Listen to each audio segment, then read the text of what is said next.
അല്ലേ ഫണിക്കാ, എന്താ പിന്നെ വിശേഷൊക്കെ? എന്തോ സുഖം തന്നെ. അല്ല, നമ്മളിപ്പോ മറ്റേ മിമിക്രി പരിപാടി ഒന്നും ഇല്ല ഇപ്പൊ? മഴവില്ലൊക്കെ പരിപാടി ഉണ്ടാവുമല്ലോ. മിമിക്രി കുറെ മുൻപുണ്ടായിരുന്നാണ്. പിന്നെ ഇതിനൊക്കെ ഒരു സ്പോൺസറോ അല്ലാന്നുണ്ടെങ്കിൽ നമ്മളെ സപ്പോർട്ട് ചെയ്യണം, അതിനൊക്കെ ഉള്ള ആളുകൾ ഉണ്ടെങ്കിലാണ് നമുക്ക്. ഫോണിലൊക്കെ നമ്മൾ ചെയ്യേ നല്ല. ഇതിപ്പോ രണ്ട് രണ്ട് സാധനം ഇവിടെ. ഞാനന്ന് എടുത്തിരുന്ന ജാഫർ ഇടുക്കി, NF വർഗീസ്, പിന്നെ അതേപോലെ രാവണപ്രഭുവിലെ ഒരു കോമ്പിനേഷൻ ഒക്കെ എടുത്തിരുന്നു. ജാഫർ ഇടുക്കി ഞാൻ ജസ്റ്റ് ഒന്ന് ട്രൈ ചെയ്യാണ്. കുറെ കാലം ഞാൻ എടുത്തിട്ട്. ഇക്ക, ടീച്ചറുടെ കാര്യത്തിലേക്ക നമുക്കൊക്കെ വലിയ വിഷമമുണ്ട്. ടീച്ചറുടെ കയ്യിൽ നിന്ന് ചോറ് മേടിച്ചേക്കാത്ത ആരെങ്കിലും ഇവിടെ ഉണ്ടോ?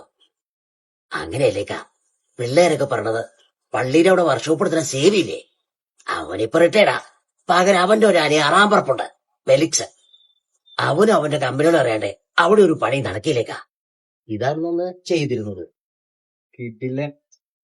നിങ്ങൾ ഒന്നുകൂടി കാണിക്കുക, നമ്മുടെ പിള്ളേര് സപ്പോർട്ട് ചെയ്യില്ലേ നമ്മളെ. ഇനി ഞാൻ എടുക്കുന്നത് NF വർഗീസ് ആയിരുന്നു നമ്മുടെ ഒരു മാസ്റ്റർ പീസ് ആയിട്ട്. പ്രജ എന്ന സിനിമയിലെ ആ ഒരു രംഗം. കുഞ്ഞുമോളെ, ഒരു ലാർജും കൂടെ ഒഴിച്ചു വെച്ചോ നീയേ. വക്കച്ചായന്റെ ഒരു ആത്മബലത്തിന്.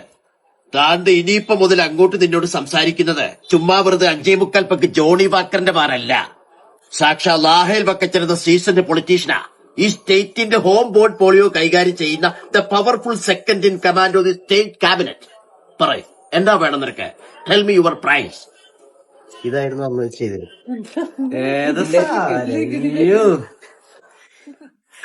നിങ്ങള് ശരിക്കും പറയാന്ന് വെച്ച് കഴിഞ്ഞാ കേറി വരണം. നമ്മളൊക്കെ ഏറ്റവും നമ്മുടെ പ്രേക്ഷകരുണ്ട്.